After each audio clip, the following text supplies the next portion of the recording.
दोस्तों, last class में हमने जो मौलिक अधिकार हैं उनकी स्टार्टिंग की थी, यानी संविधान का जो भाग 3 है, संविधान के भाग 3 की स्टार्टिंग की थी।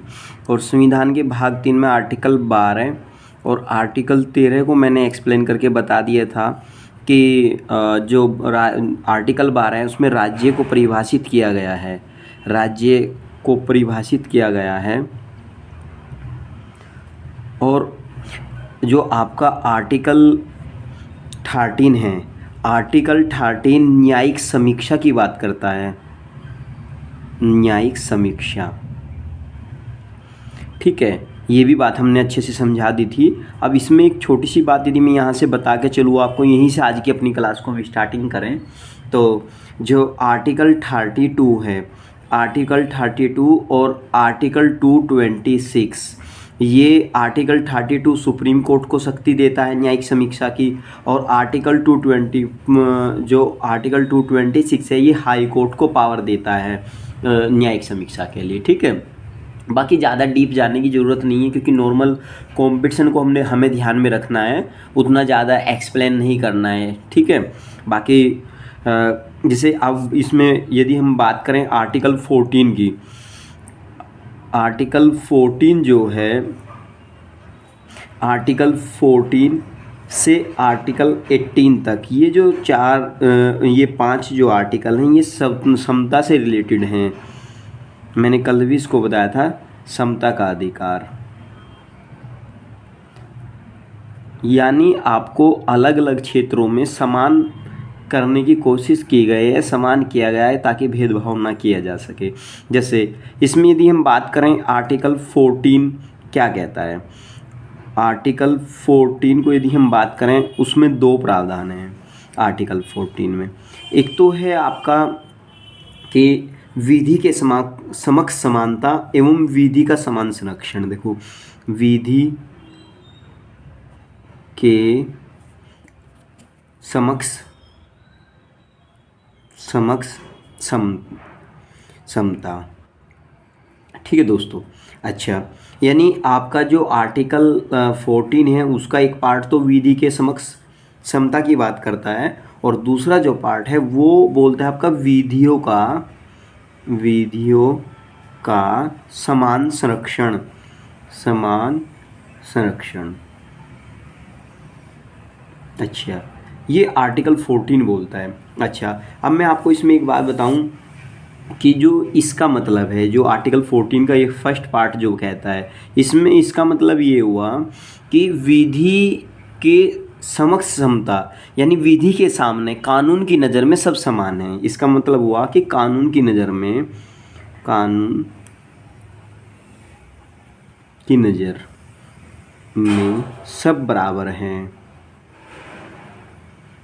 ठीक है, इसका मतलब तो ये हुआ। लेकिन जो आर्टिकल 14 का ये सेकंड पार्ट है, ये आर्टिकल 14 का सेकंड पार्ट क्या कहता है, विधियों का समान संरक्षण। विधियों का समान संरक्षण है कि जैसे मान लिया आपके मतलब संरक्षण करना एक ऐसे सुरक्षित टाइप से का जो शब्द है कि जैसे आपका इसमें अपवाद वाला पॉइंट है, राष्ट्रपति है, राष्ट्रपति के लिए कोई नॉर्मल कानूनी कार्रवाई नहीं की जाएगी, इस टाइप से। और यानी आपका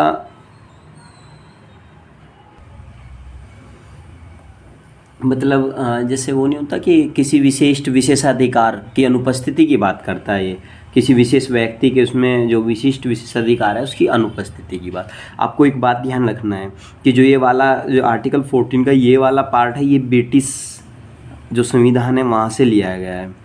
ठीक है, और जो ये वाला पार्ट है, ये वाला पार्ट आपका अमेरिका से लिया गया है। देखो, ये हमारा संविधान को, जैसे आइवर जेनिंग्स जैसे लोग हैं, उन लोगों ने आप इंडिया के संविधान की आलोचना करते हुए लिखा है कि ये उधार का थैला है।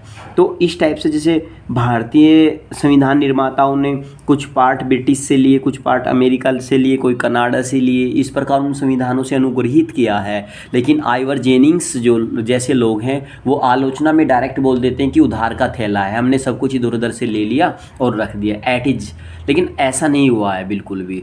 हमने इनका वहाँ इस व्यवस्था को देखा, इसका अनुप्रयोग को देखे, इसका बेनिफिट देखा, तब जाके इसको अपने संविधान में इंक्लूड किया। इसी प्रकार इसको भी ऐसा नहीं है कि हमने उसको केवल वहाँ देख लिया और उठा कर रख लिया। बिल्कुल उसका मतलब बेनिफिट है कि नहीं है, कितना बेनिफिट है, उन सब चीज़ों को ध्यान में रखते हुए तब जाके भारतीय संविधान निर्माताओं ने ये सब किया है। ठीक है। अच्छा, तो यदि आर्टिकल 14 की बात की जाए तो ये अपने आप में एक सफिशिएंट है। और अब हम बात करें आर्टिकल 15 की, तो यहाँ आर्टिकल 15 क्या कहता है? आर्टिकल 15 किस चीज़ की बात करता है? आर्टिकल 15 के अनुसार धर्म मूलवंश और लिंग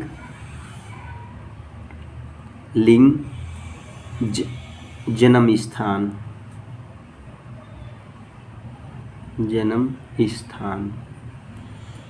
आदि के आधार पर भेदभाव नहीं किया जाएगा। आदि जो ये 4-5 जो शब्द हैं, इन शब्दों के जो इन्होंने बोला है, धर्म के आधार पर, मूल वंश के आधार पर, लिंग के आधार पर और जन्म स्थान के आधार पर भेदभाव नहीं किया जाएगा, नहीं किया जाएगा। दोस्तों ये अब बात इन्होंने ये लिखा है आर्टिकल 15 में कि इनके आधार पर भेदभाव नहीं किया जाएगा, लेकिन किया जाता है। उन सब चीज़ों का अपवाद है, अपवाद के रूप में भी ये सब क्लोज जोड़ के इनको एक्सप्लेन किया गया है। लेकिन मैं आपसे बताऊं कि इनसे रिलेटेड मुद्दे भी हैं, केस भी हैं, जिनको इस क्लास में एक्सप्लेन करना उतना पॉसिबल नहीं है। मैं ये क्लास नॉर्मल कॉम्पिटिशन एग्जामों के पर्पज़ से रखता हूँ, तो इसलिए आप ये भाई इसको यहाँ तक भी समझ सकते हैं। लेकिन अपवाद की बात है, जैसे 15 के सब क्लोज हैं, उन सब क्लोज में इनको लिखा गया है कि किन किन चीज़ों का अपवाद है। ठीक है, तो अब हम आर्टिकल 16 को देख लेते हैं। आर्टिकल 16 क्या कहता है? आर्टिकल 16 किस प्रकार से समान दिखाता है? तो जो आर्टिकल 16 है, आर्टिकल 16 में लिखा है कि लोक नियोजन के अवसर में समानता, यानी लोक नियोजन मतलब जो सरकारी नौकरियां हैं, लोक नियोजन में अवसर की समानता।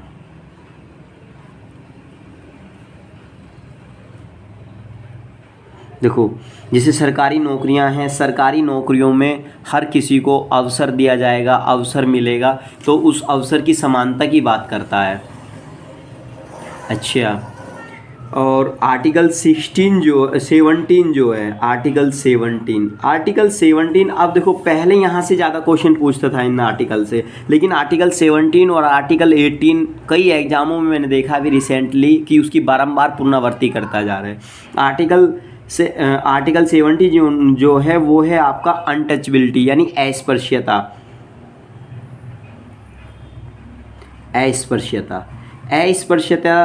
जो है, मतलब छुआछूत जिसको बोलते हैं, अस्पृश्यता का अंत। ठीक है। अच्छा, और मतलब जो अस्पृश्यता का अंत है और उसका जो आचरण है उसको निषिद्ध करता है। जैसे जाति भेदभाव है, जातिगत भेदभाव है, छुआछूत वाला, उस टाइप को ये मतलब उसके लिए, उसे रोकने के लिए इसको रखा गया है।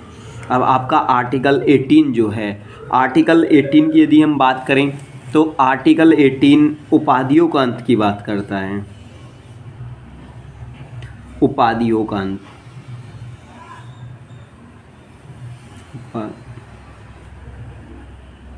देखो इसमें क्या है कि जैसे राजा राम मोहन राय हैं, उनका पूरा नाम राजा राम मोहन राय, स्टार्टिंग में राजा राम मोहन राय थोड़ी थे, वे राजा की उनको उपाधि मिली हुई थी, वो कहीं परमानेंटली राजा नहीं थे, किसी प्रांत के राजा नहीं थे, उनकी उपाधि राजा थी, राजा। जैसे महात्मा गांधी जी, वे नॉर्मल मोहनदास करमचंद गांधी थे, लेकिन उन्हें महात्मा की उपाधि दी गई थी।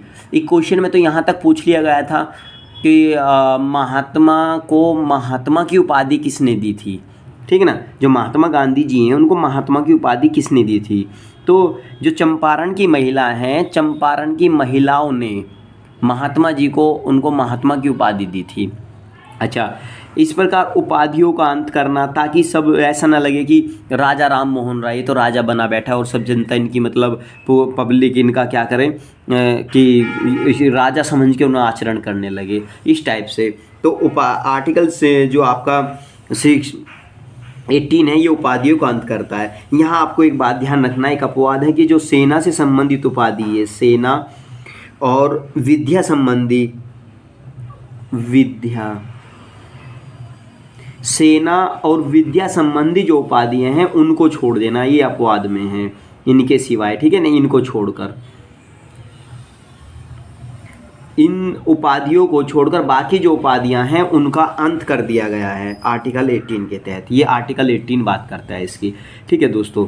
अच्छा, ये तो हमारी समानताएं थी। अब जो आर्टिकल 19 है, आर्टिकल 19 अपने आप में एक विस्तृत आर्टिकल है।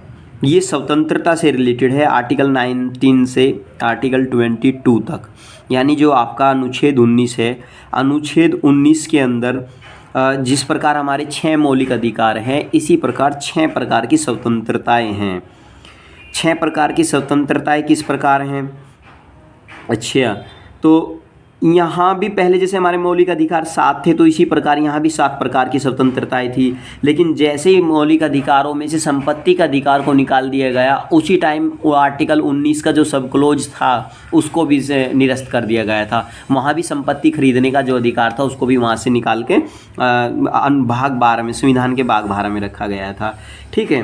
तो यहाँ मैं आपको एक बात बताऊं कि जो आर्टिकल 19 है, आर्टिकल 19 का जो पहला पार्ट है ये वाला, इसको क्या पार्ट मान लो या फर्स्ट पार्ट मान लो, इसमें क्या कहा गया है कि आर्टिकल 19 में जो पहली स्वतंत्रता दी गई है वो है आपकी अभिव्यक्ति की स्वतंत्रता, यानी वाक एवं अभिव्यक्ति, वाक एवं अभिव्यक्ति, अभिव्यक्ति की स्वतंत्रता।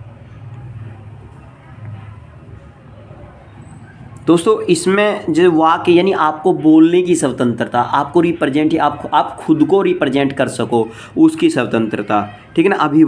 अभिव्यक्ति का मतलब होता है आपके अंतर्मनन में जो बातें हैं उन बातों को रखने की स्वतंत्रता।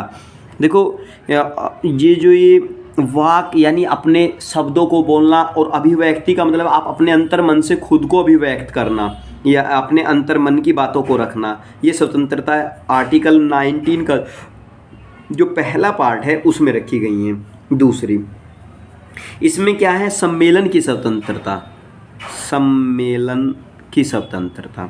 अच्छा, तीसरा है संघ बनाने की स्वतंत्रता, संघ बनाने की स्वतंत्रता।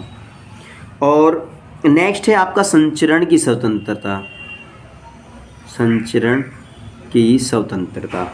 और इसके बाद है आपका निवास, और फिर देन आपका है व्यापार वृत्ति की स्वतंत्रता, व्यापार, ठीक है, यानी व्यापार वृत्ति की स्वतंत्रता। अब आपको जो इसमें संपत्ति वाली थी उसको हटा दिया गया है, और वो मैंने अभी बताया ही था आपको। अच्छा, इनको याद रखने की मैं आपको एक ट्रिक बताऊं, एक तरीका बताऊं। ट्रिक क्या है, तरीका है, और क्या मतलब उसको एक्सप्लेन, कॉमन सेंस से याद करने का एक तरीका है। वाकई जब आदमी एक सपोज करो बच्चा है, सबसे पहले बोलना सीखता है, तो जब वो बोलना सीखता है तो यानी वो अपने आप को रिप्रेजेंट करेगा, अपने शब्दों को बोलेगा, तो बोलने की स्वतंत्रता। दूसरा, जब आप बोलना सीख जाओगे तो आप किसी सम्मेलन में भी बोल सकते हो, कहीं भाषण भी दे सकते हो सम्मेलन में बोल के। तो ये आपको सम्मेलन करने की स्वतंत्रता, सम्मेलन में भाषण और सम्मेलन में जाने की स्वतंत्रता आपको मिलती है, भाषण देने की स्वतंत्रता, ठीक है।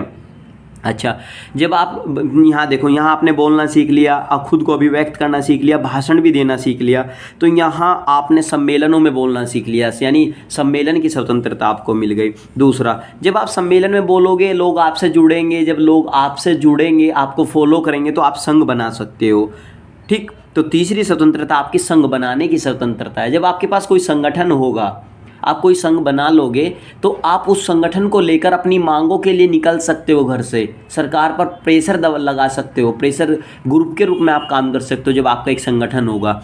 तो संघ बनाने की स्वतंत्रता, ठीक है। और जब आप संघ बना लोगे, उस संघ को लेकर निकलोगे, यानी संचरण की स्वतंत्रता। संघ बनाकर आप घूमोगे, घूम फिर के आप लोगों को जोड़ोगे, जोड़ के सरकार के ऊपर प्रेशर करोगे। जैसे अभी किसान आंदोलन में राकेश टिकैत जो थे, कभी उस राज्य में जा रहे, कभी उस राज्य में जा रहे, जहाँ चुनाव होंगे वहीं चल देख रहे थे अपना ग्रुप लेके, ठीक है ना। तो यानी उन्हें संचरण की स्वतंत्रता है, तभी तो घूमते हैं। लेकिन आपको यहाँ एक बात याद रखने की है, जो संचरण की स्वतंत्रता वे दो प्रकार की, एक तो भारत के अंदर संचरण यानी कंट्री में, और एक है आपका विदेशों में संचरण करना, यानी आउट ऑफ कंट्री। ये तो कंट्री के अंदर और ये आउट ऑफ कंट्री। ये जो आपको अधिकार है ये आर्टिकल 21 के तहत दिया गया है, ये वाला राइट। और भारत के अंदर यदि आप संचरण करते हैं तो ये राइट आपको 19 देता है, ठीक है। यानी जो आर्टिकल 19 का जो 4 पार्ट है, ये वाला पार्ट आपको केवल इंडिया में घूमने की स्वतंत्रता देता है, ठीक है। तो जब आप घूमोगे फिरोगे संचरण करोगे तो हो सकता है कि आप कहीं आपको रात हो जाएगी, आप दूर निकल गए तो वहाँ रुकने की भी ज़रूरत है, निवास की भी ज़रूरत है। तो आप इंडिया में कहीं भी निवासित हो सकते हो, कहीं भी निवास कर सकते हो। नेक्स्ट आपकी स्वतंत्रता ये है। अच्छा, जब आप कहीं निवास करोगे, जब आप निवास करोगे तो आपका मन करेगा मैं तो यहीं रुक जाऊँ, यहाँ का एटमॉस्फेयर मुझे अच्छा लग रहा है, मुझे यहीं रुक जाना चाहिए और मेरा काम यहीं से चल रहा है। तो फिर आप वहाँ व्यापार भी कर सकते हो। आप खुद का पालन पोषण करने के लिए, अपने पेट के लिए आप वहाँ व्यापार भी कर सकते हो, बिजनेस भी कर सकते हो। तो वो स्वतंत्रता है लास्ट वाली, ठीक है। अच्छा, 7 वाली स्वतंत्रता को इसी प्रकार रिलेट किया गया था कि जब आप व्यापार करने लगोगे तो आपके पास पैसा होगा, आप सोचोगे खुद का मकान खरीदा जाए और खुद की ज़मीन खरीद लूँ, संपत्ति खरीद लूँ, तो वहाँ ये संपत्ति का अधिकार था आपको, ठीक है। लेकिन यहाँ तक आप इसको याद रखें और इसको आराम आराम से लो मौसम में सुनते रहें इस वीडियो को, ठीक है ना। देखेंगे, रोक रोक के सुनेंगे तो आपके समझ आ जाएगा ये, क्योंकि आर्टिकल 19 जो है, आर्टिकल 19 की जो स्वतंत्रताएं हैं ये काफ़ी इंपॉर्टेंट है, किसी भी एग्जाम में पूछा जाता है। अच्छा, अब मैं आपको एक बात बताऊँ, जैसे किसी को बोलने की स्वतंत्रता है, सपोज करो आपको स्वतंत्रता मिलेगी बोलने की, इसका मतलब ये नहीं है कि ये स्वतंत्रता केवल आपको है, ये किसी दूसरे को भी मिली हुई है। आप किसी का अपमान नहीं कर सकते, किसी को ऐसे शब्द नहीं बोल सकते कि किसी की स्वतंत्रता छीनी जा सके। बोलने की स्वतंत्रता आपको नहीं है, हर किसी को है, किसी का अपमान नहीं किया जा सकता। तो यानी यहाँ बोलते हुए आपको इन सब चीज़ों का ध्यान रखना पड़ेगा। जैसे भाषण है, सम्मेलन है, सम्मेलन में आप जा रहे हो, सम्मेलन में आप कहीं भी पार्टिसिपेट कर रहे हो तो बिना अधिकार उसके जो अस्त्र जो हैं आपके शस्त्र जो यानी हथियार के, बिना हथियारों के आप वहाँ जाओगे। ये नहीं है कि आप हथियार लेके जा रहे हो, ऐसे ही हथियार लहरा रहे हो, इस प्रकार आप सम्मेलन में भाग नहीं ले सकते हो। सम्मेलन में आप मतलब बिना हथियारों के आप पार्टिसिपेट करोगे। फिर है संघ बनाने की, संघ बनाएंगे, जो लोग आपके साथ जुड़ेंगे उन्हीं को केवल आप जोड़ेंगे। ऐसा नहीं है कि आप ज़बरदस्ती लोगों को जोड़ना शुरू करें। किसी के साथ आप ज़बरदस्ती नहीं आप किसी को जोड़ सकते, ज़बरदस्ती नहीं कर सकते, तो वो स्वतंत्रता आपको नहीं है कि संघ बना रहे तो संघ में आप ज़बरदस्ती आ रहे हैं यहाँ घुसो, तो उसी को यानी अपने पावर के अकॉर्डिंग उसको आप अपने अंदर रख रहे हो, साथ रख रहे हो, तो ये तो गुलामी हो जाएगी। नहीं, स्वतंत्रता थोड़ी है, तो गुलामी हो जाएगी। उसके लिए आप किसी को गुलाम बना रहे हो, तो ये वाली स्वतंत्रता ये कहीं ना कहीं अपवाद है, ठीक है। तो संघ बनाने की स्वतंत्रता, जो आपके साथ जुड़ना चाहता है, आपकी बातों से इम्प्रेस है, आपके साथ जुड़ता है, तो उन्हीं को आप जोड़ोगे। संचरण की स्वतंत्रता, संचरण में क्या है, आपको पता है कि मुझे घूमना है, लेकिन जो एरिया प्रोटेक्टेड एरिया है, जहाँ बैन किया गया है, वहाँ आप नहीं जा सकते। आपको घूमने के एरिया, तो किसी के बेडरूम में घुस जाओगे, आप कहो वहाँ जाके किसी के बेडरूम में घुसो, भाई मुझे तो संचरण करने की आज़ादी है, मैं तो संचरण कर सकता हूँ, भारत के किसी भी जगह संचरण कर सकता हूँ, भारत के किसी भी भाग में जा सकता हूँ। तो आपका बेडरूम भी तो इस भारत के भाग में ही है, तो क्या मैं आपके बेडरूम में भी घुस जाऊँगा? तो ऐसा नहीं है, ये कहीं ना कहीं आपको इन चीज़ों का बैन है। यानी ये स्वतंत्रता आपको नहीं, आपकी स्वतंत्रता किसी को हैवी ना हो, इन सब चीज़ों का भी आपको ध्यान रखना है, ठीक है। इसी प्रकार निवास वाली बात है, निवास भी आप वहीं करेंगे जहाँ किसी दूसरे को प्रॉब्लम ना हो। ठीक है, वहाँ आप निवास करोगे। और ऐसे ही व्यापार करने वाले, व्यापार आप करोगे, व्यापार वही करोगे जो व्यापार को जिसकी स्वतंत्रता दी गई है। आप ऐसा नहीं करोगे कि आप तो सट्टेबाजी का व्यापार चला रहे हो, कोई वैसा व्यापार जिससे दूसरे को अहित हो, किसी दूसरे का, किसी गलत संगति में पड़ा जाए, ऐसा आप व्यापार नहीं कर सकते, ठीक है ना। तो इन सब चीज़ों को आपको ध्यान में रखना है। कल हम आर्टिकल 20 और 21, 22 तक कवर करने की कोशिश करेंगे। ज़्यादा टाइम मिला तो ज़्यादा भी करेंगे दोस्तों, मुझे वीडियो का ध्यान रखना पड़ता है कि कितना बनता है। ओके, थैंक यू दोस्तों। तब तक आप इसको ज़्यादा से ज़्यादा शेयर करें, मुझे सपोर्ट करें दोस्तों। आपका सपोर्ट मेरे लिए बहुत ज़्यादा हेल्पफुल होगा। प्लीज़ दोस्तों, आप जितने लोग मुझे ज़्यादा सपोर्ट करोगे, मुझे उतनी आपकी हेल्प मिलेगी। आपका एक सब्सक्राइबर मेरे लिए काफ़ी हेल्पफुल हो सकता है। थैंक यू दोस्तों। इसके लिए ज़्यादा से ज़्यादा आप इसे शेयर करें प्लीज़ दोस्तों। आप हर किसी का चैनल सपोर्ट करते हो तो क्या मेरा भी चैनल सपोर्ट कर दो प्लीज़ दोस्तों।